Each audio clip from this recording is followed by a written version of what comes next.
Graduation start करेंगे उसी के साथ यू हैव टू डिसाइड कि आप किस स्ट्रीम में जाएंगे। आप टीचर बनना चाहते हैं, उसकी पढ़ाई उसके साथ साथ चलेंगे। पर सोचिए अगर 4 साल तक आप गोल ओरिएंटेड पढ़ाई करेंगे तो कितने गोल्डन टीचर्स हमारे देश में तैयार होंगे।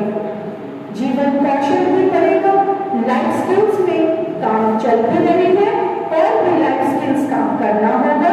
अगर लाइफ स्किल्स को डेवलप कर दिया जाए तो पॉवर्टी एलिवेशन प्रोग्राम की जरूरत नहीं पड़ेगी, एम्प्लॉयमेंट अपने आप हो जाएगी। अब्दुल कलाम सर का जो सपना था कि हमें जॉब तैयार करना है, जॉब ढूंढना नहीं पड़े, ये लाइफ स्किल्स ही है जो जॉब तैयार करे।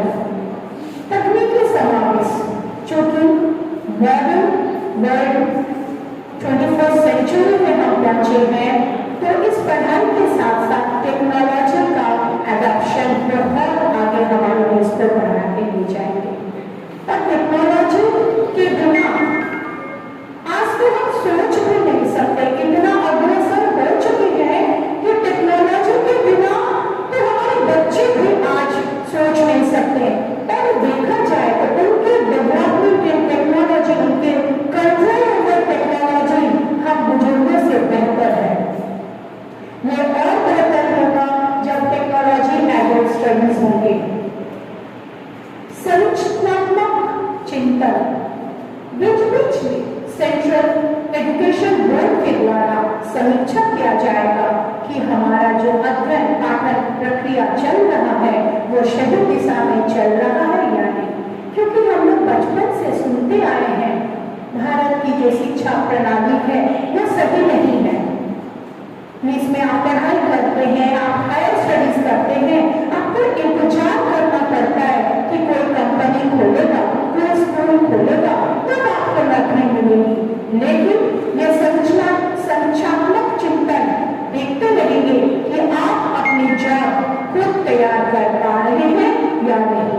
ये बहुत ही बढ़िया नीति तो है, लेकिन इसे धरातल में लाने के लिए अभी बहुत समय भी लगेगा और बहुत फंडिंग की, फाइनेंस की भी जरूरत है।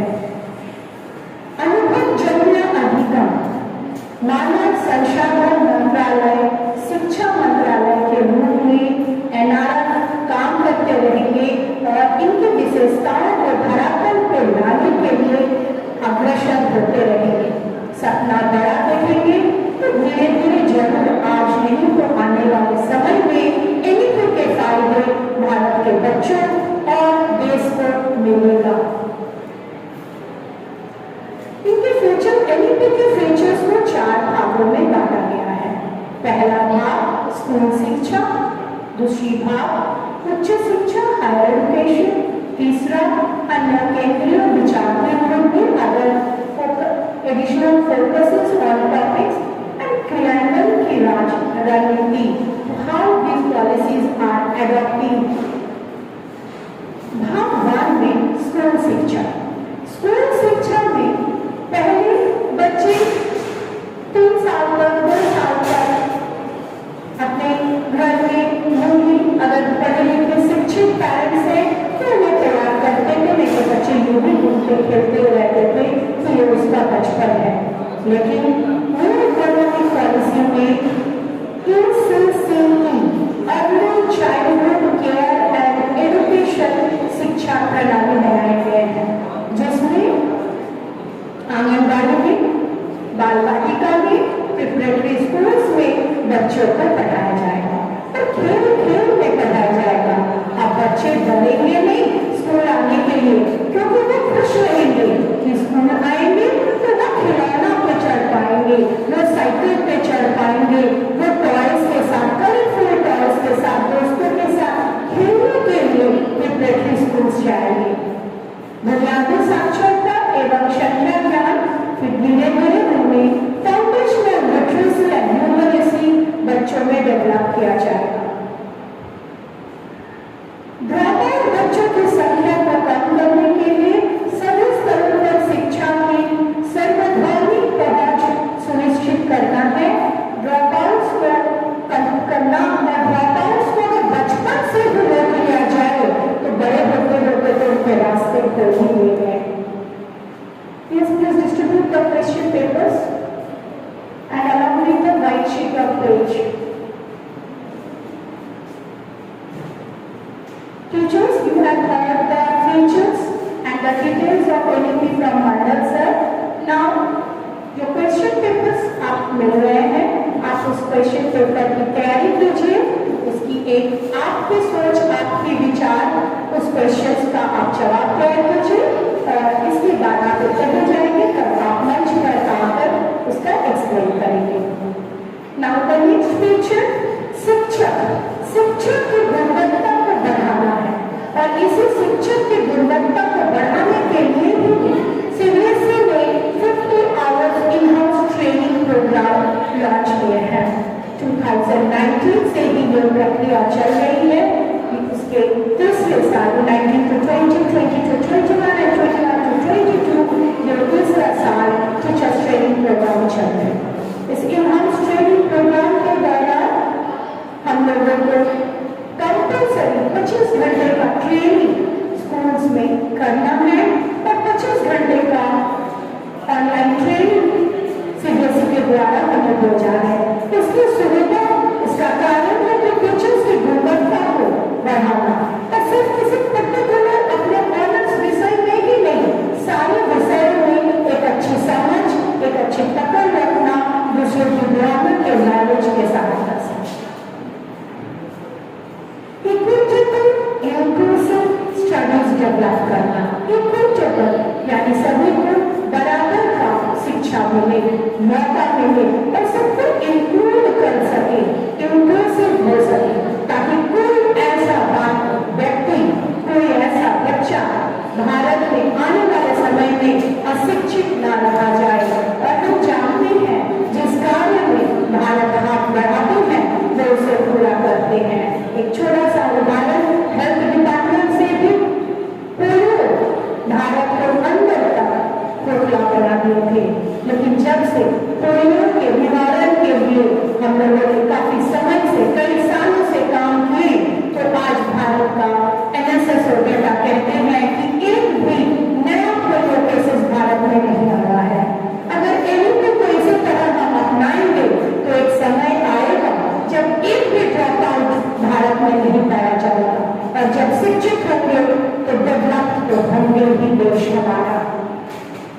स्कूल कॉम्प्लेक्स क्लस्टर के माध्यम से कुशल संसाधन और प्रभावी गवर्नेंस की कोशिश की जाएगी, ताकि स्कूल एक क्लस्टर के अंदर रहकर एक दूसरे में कुशल संसाधनों का प्रयोग कर सके और प्रभावी गवर्नेंस सिस्टम को डेवलप कर सके।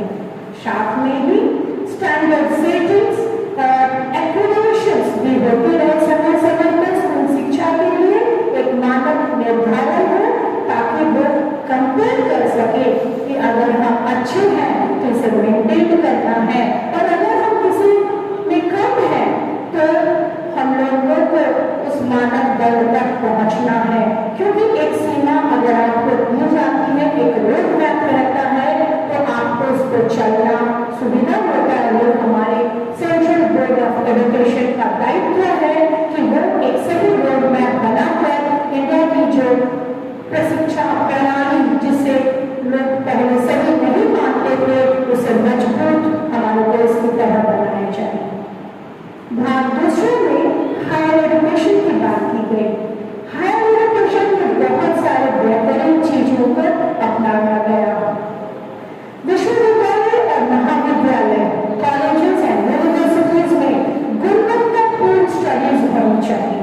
भारतीय उच्च शिक्षा व्यवस्था में एक नई और भविष्योन्मुखी दृष्टिकोण, एक फ्यूचरिस्टिक नॉलेजेबल फोकस रखकर पढ़ाई होनी चाहिए। संस्थागत पुनर्गठन, रिस्ट्रक्चरिंग एंड समीकरण, कंसोलिडेशन पढ़ाई में होनी चाहिए। एक सॉलिड स्टडीज होना चाहिए। पढ़ लिख कर आपको नौकरी खोजने की जरूरत नहीं, आप नौकरी पैदा कर सके, ऐसा देश बनाना है। समग्र और बहुविषयक शिक्षा की ओर, टोटल एंड बहुविषय, you are not limited to any particular. अगर आप अदर स्टडीज में इंटरेस्टेड हैं, आपका पैशन है, आपकी इच्छा है, तो आप इस पढ़ाई पर कर सकते हैं। ये अच्छी तो है, बहुत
के बच्चों में बिजनेस डेवलप करने की कोशिश हो जाए, आग्रह हो जाए, तैयारी हो जाए। आज ये दिल्ली में है, कल ये बच्चे पूरे भारत के 1 स्टेट्स के स्कूल्स में आके छोटे छोटे बच्चों को बिजनेस मॉडल सिखाएंगे। और आप सोच सकते हैं जब ये छोटे बच्चे बिजनेस के लिए काम करेंगे तो बिजनेस तो हर आंगन में बनेगा ही बनेगा, और इसकी शुरुआत हो चुकी है। इसी तरह एक और एनजीओ का काम है शार्क टैंक। शायद आप देख रहे होंगे शार्क टैंक। उसमें भी जो आइडियाज, जो अच्छे देश के लिए कामयाब होने वाले बिजनेस आइडियाज हैं, वो अपने आइडियाज, अपने टर्नओवर्स, अपने डिटेल्स लेके एक्सप्लेन करते हैं। If they are helpful to the country तो उन्हें भी फंडिंग करने के लिए वो तैयार है। आप कुछ कीजिए तो सही, फंड की चिंता मत कीजिए। फंड्स लेके लोग बैठे हैं, उन्हें तो रिटर्न चाहिए। अगर आप गुड इंटरेस्ट, गुड रिटर्न दे सके तो फंड्स आपके लिए रखा हुआ है। हाँ, ये सही है कि शुरुआती कदम थोड़े से दिक्कत होते हैं। Financial problems, ideas, experience, knowledge कम करता है, लेकिन रास्ते में आप निकल पड़ेंगे तो कितने भी पत्थर आएंगे आपको रास्ते दिख जाएंगे। आगे बढ़िए, रास्ता आपका इंतजार कर रही है। नेक्स्ट, उच्च शिक्षा की नियामक प्रणाली में आमूलचूल परिवर्तन। उच्च शिक्षा, हायर एजुकेशन में चेंजेस लाने की कोशिश हो रही है, कोशिश चल रही है, कामयाब हो रही है। आने वाले समय में व्यापार शायद नहीं दिखेंगे और बच्चे अपने पसंदीदा सब्जेक्ट पे जब काम करेंगे तो वो खुशी खुशी काम करेंगे। वो काम नहीं करेंगे, वो अपने सपनों को सच करेंगे। और सपनों को सच करने की कोई समय सीमा न दिन होती न रात होती, सिर्फ काम होती, काम होती है। और इसी तरह जब बच्चे अपने पसंदीदा सब्जेक्ट्स पे काम करेंगे तो वो आगे बढ़ेंगे। वो 8 घंटे का ड्यूटी या 12 घंटे का ड्यूटी नहीं निभाएंगे, वो अपने सपनों को दिन रात मिलकर काम करेंगे। उच्च शिक्षा संस्थानों के लिए प्रभावी शासन और नेतृत्व। उच्च शिक्षा संस्थानों, हायर एजुकेशन सिस्टम के लिए, ऑर्गेनाइजेशंस के लिए प्रभावी शासन एवं नेतृत्व रखा जाएगा ताकि वो बेहतर तरीके से काम कर सके। तीसरा भाग, अदर की एरियाज ऑफ फोकस। सिर्फ काम करना, काम करने वाले नहीं, उसकी जांच भी होनी चाहिए।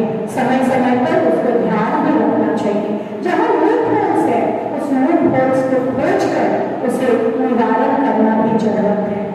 व्यवसायिक शिक्षा, जिसमें पहला ध्यान दिया गया, व्यवसायिक शिक्षा। भारत 135 से ज्यादा करोड़ लोगों की जनसंख्या का देश है। यहाँ पर बिजनेस के बहुत रास्ते हैं।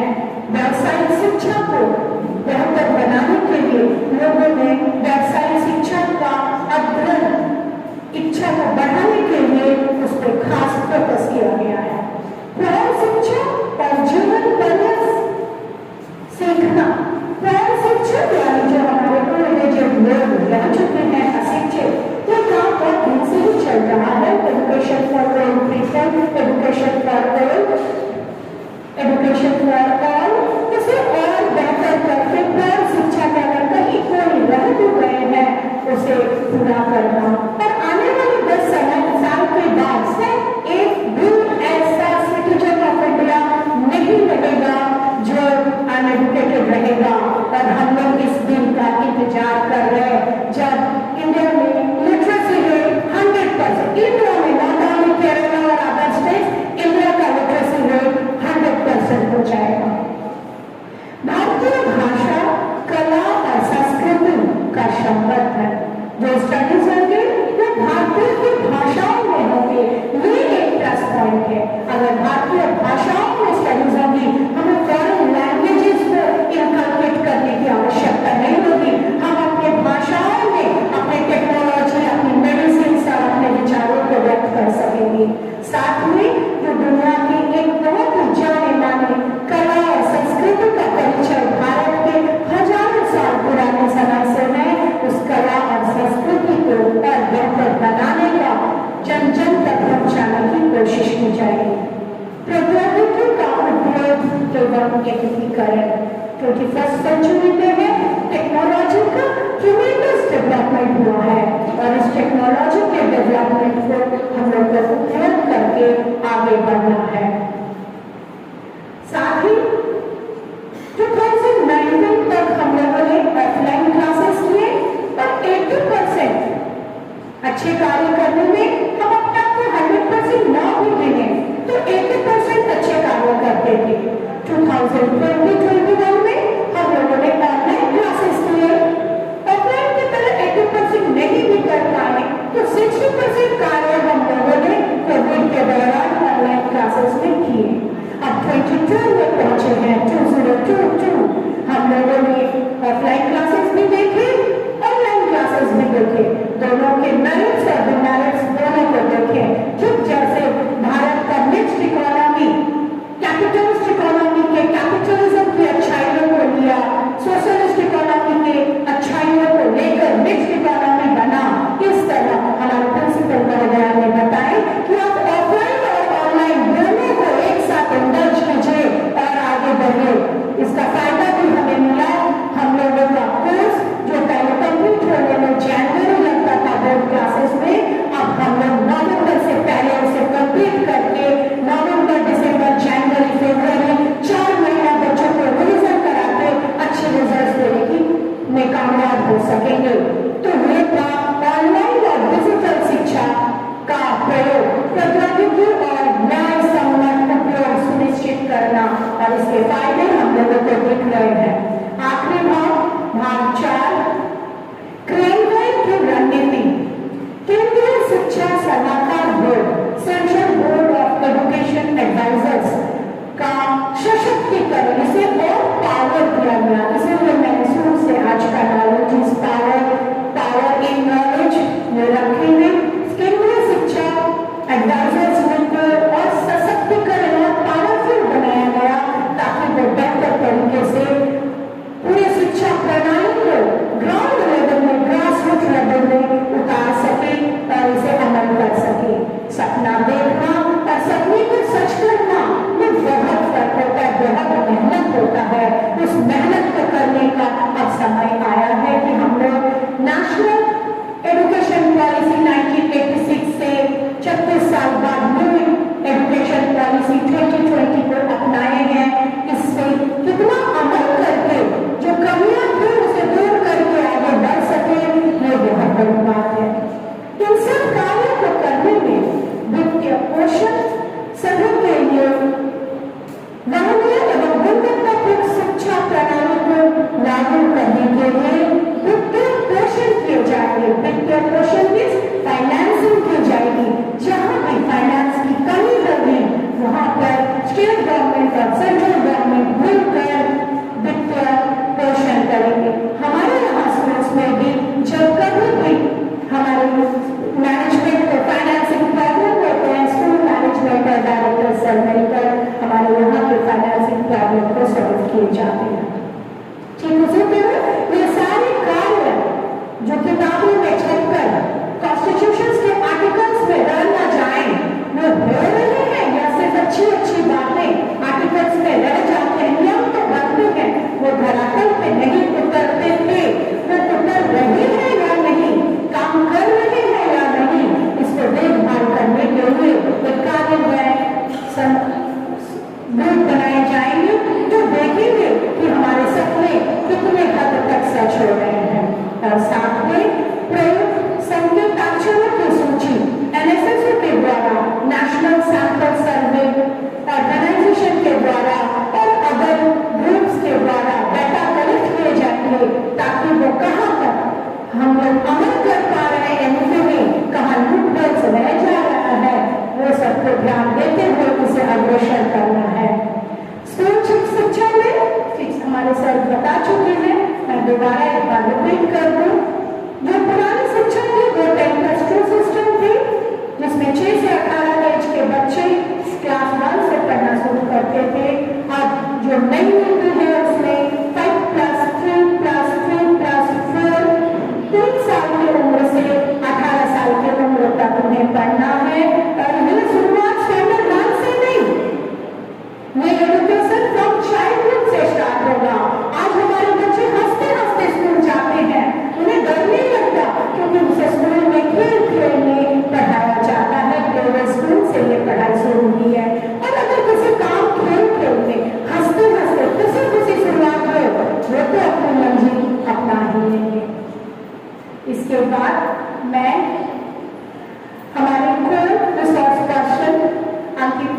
सर को रिक्वेस्ट करते हैं कि वो मंच पे आए और अपनी विचारधाराओं को व्यक्त करें। धन्यवाद।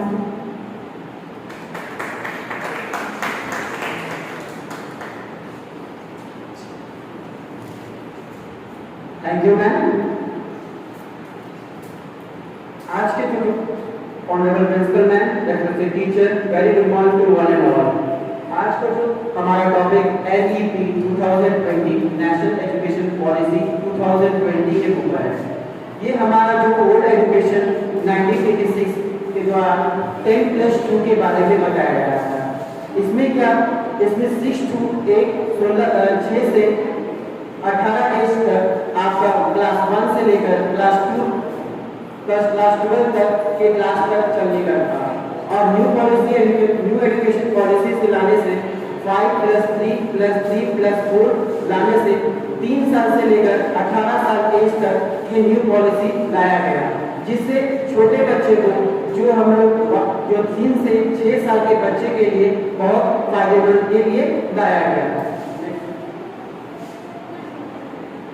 इसमें जो आपका 5+3+3+4 इसमें क्या 4 पार्टों में तोड़ा गया।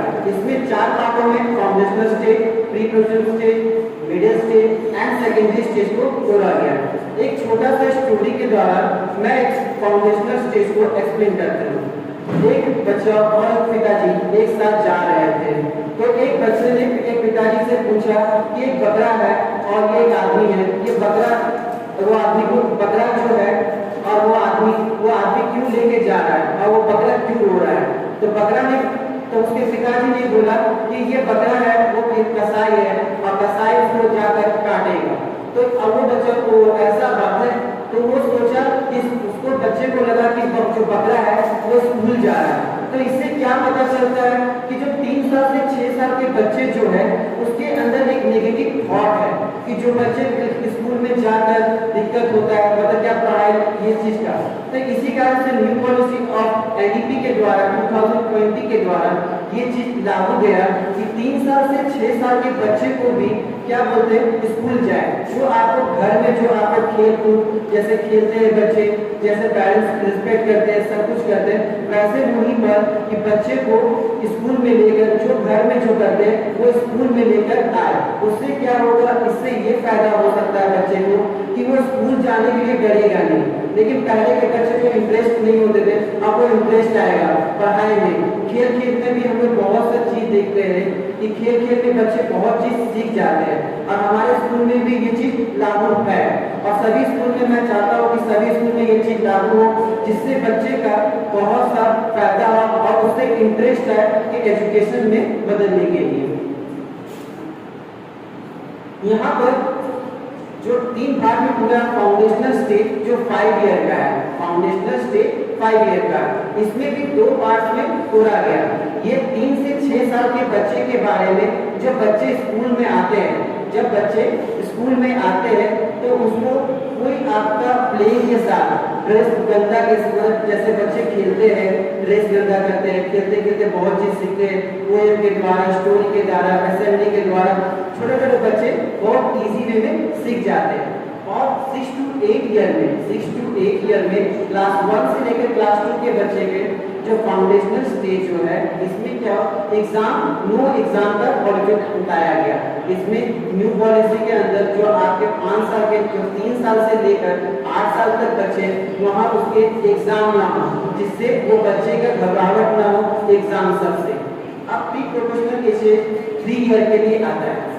ये 8 से 11 साल के लिए है, क्लास 3, क्लास 4 और क्लास 5 के लिए, जिससे वो टीचर एक्टिविटी के द्वारा, प्लेइंग के द्वारा, पोएम के द्वारा एंड स्टोरी के द्वारा ये बच्चे अच्छे से एक्सप्लेन कर पाए और बच्चे अच्छे से एक दूसरे को समझ पाए।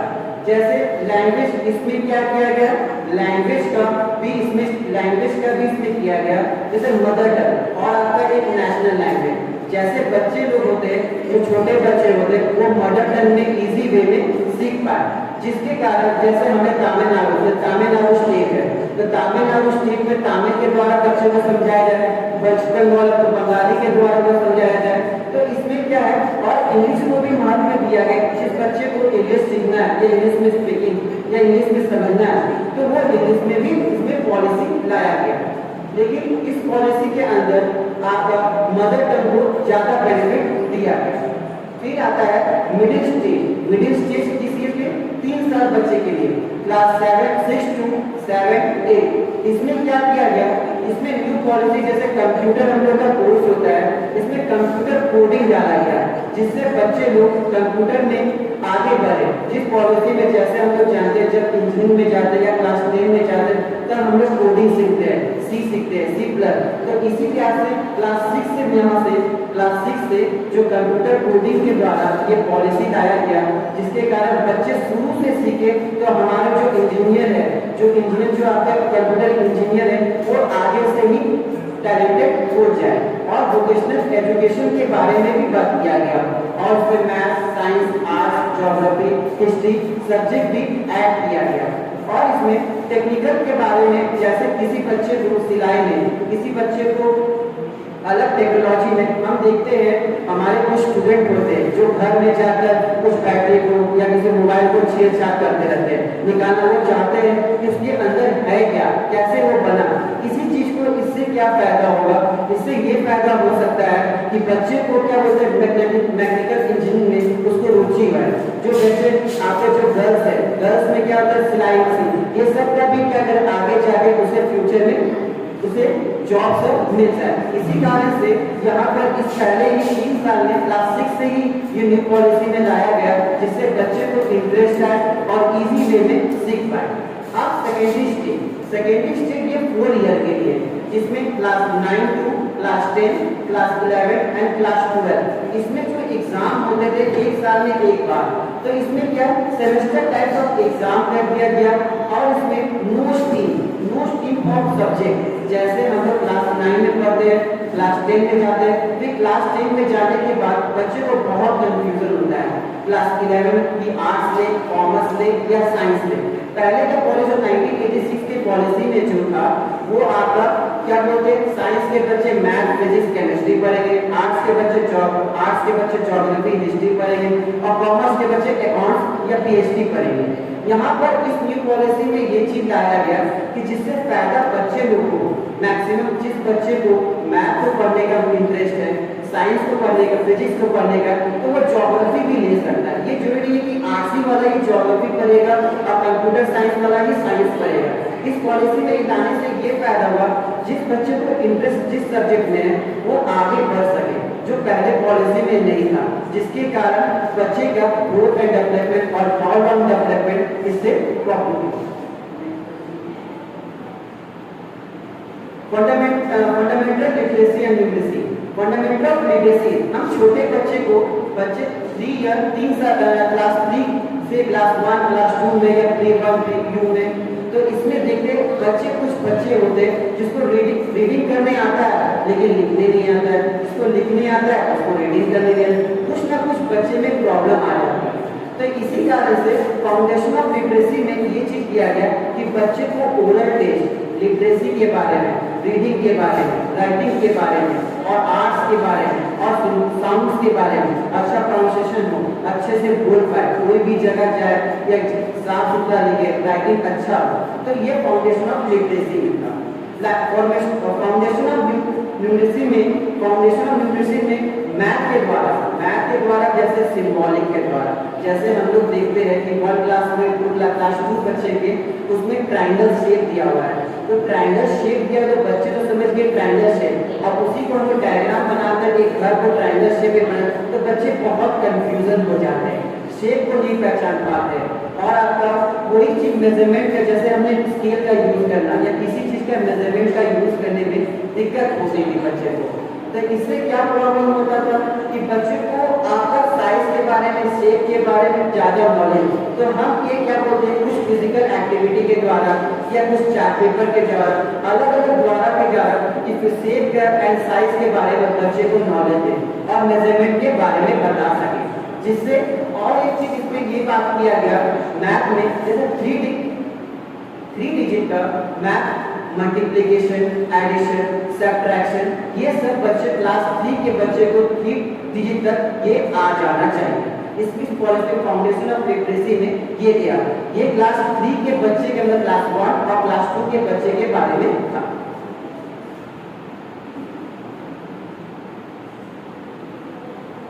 ECEC early child care and education, ये लाया गया, ये बच्चे क्या जो 8 साल से बिलोंग 7 साल 6 साल जो बच्चे होते हैं वो पॉलिसी को इसलिए लाया, इस पॉलिसी को लाया गया। फाउंडेशनल स्टेज को बहुत सा अच्छा बनाने के लिए ये स्टेज को लाया गया, जिसके कारण आप जानते हैं कि जो बच्चे जन्म लेते हैं क्लास 0 से 3 साल तक, जब 3 साल तक तो हमारा सबसे पहला टीचर हमारी माँ होती है।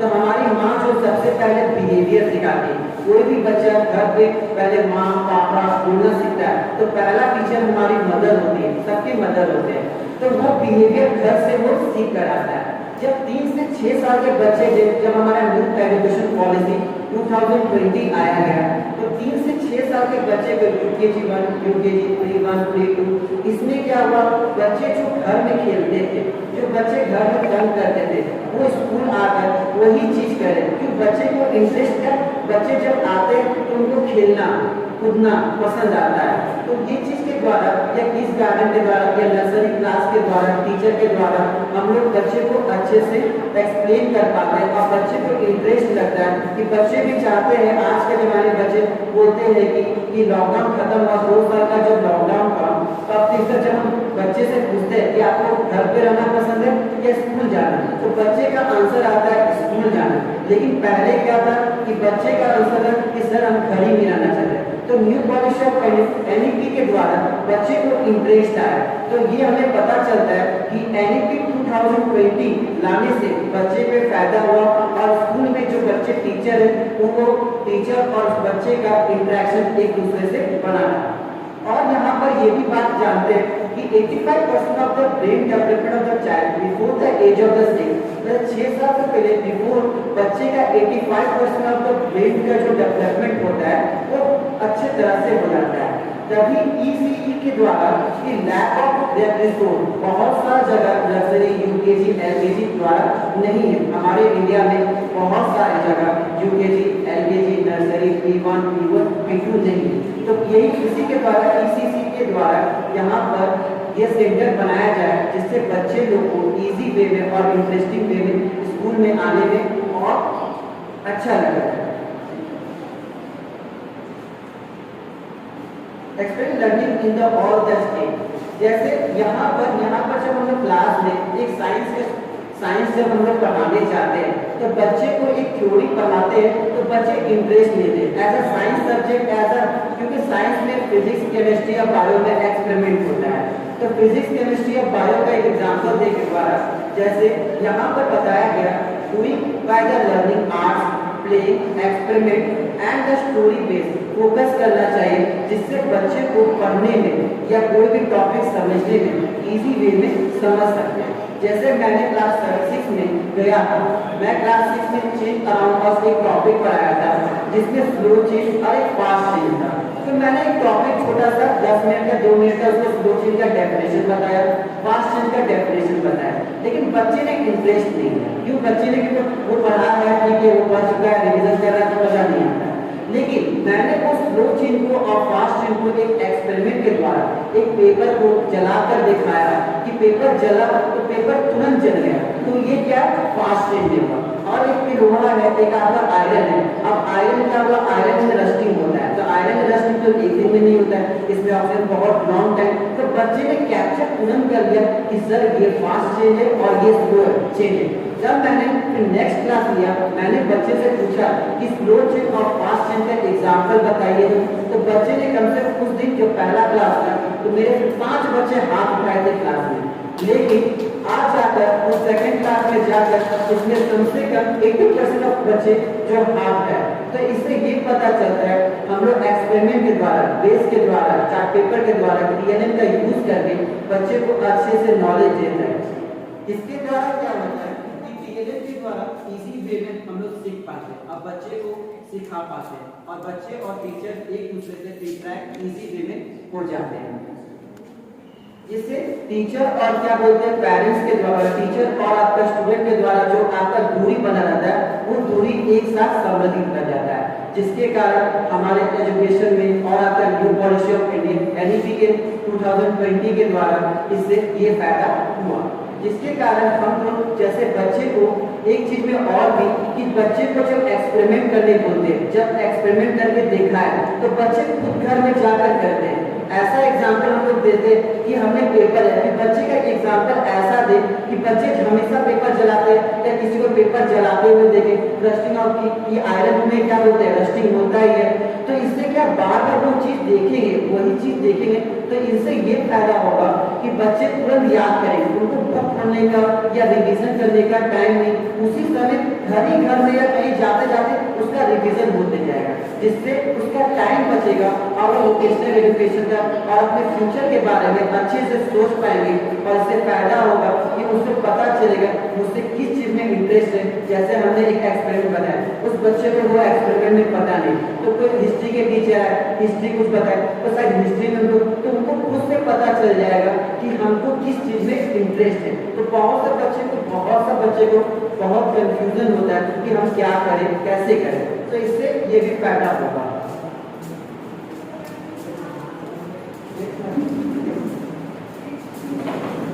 No hard separation scheme of the student. इसमें क्या है, इसमें क्लास 11 के बारे में मैं पहले बता चुका हूँ, जैसे मैथ्स के, अकाउंट्स के, ज्योग्राफी के बारे में, जिसमें हेल्प हो जाता है आपका वोकेशनल एजुकेशन के बारे में। जैसे मैथ, हर बच्चे का मैथ इंटरेस्ट होता है, जैसे हमने पहले बता चुका हूँ कि मैथ, फिजिक्स, केमिस्ट्री, वो साइंस वाले भी अलग अलग सब्जेक्ट वाले भी कोर्स के ले सकते हैं कि वोकेशनल एजुकेशन के द्वारा फ्यूचर डेवलप कर पाए और अपने गेम को एजुकेशन के द्वारा बच्चे और स्टूडेंट अच्छे से पढ़ पाए, जिसके द्वारा हम लोग को लर्निंग बाय प्लेइंग के द्वारा इस चीज को लागू किया जाए, जिसके द्वारा बच्चे को एक्सपेरिमेंट, और मैं प्रिंसिपल मैम को थैंक यू बोलना चाहता हूँ कि फिजिक्स और केमिस्ट्री और बायोलॉजी लैब बोर्ड करके बच्चे बहुत सारे इंटरेस्ट लेते हैं। मैंने मंडल सर को भी थैंक यू बोलना चाहता हूँ कि मैं क्लास 6 का एक आपका एक्सपेरिमेंट कराना चाहता था, तो उनके पास एक फिश था,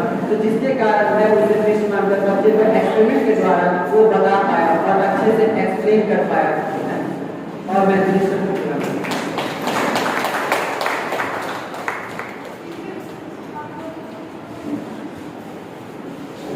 Thank you, Ankit sir. Good morning, everyone.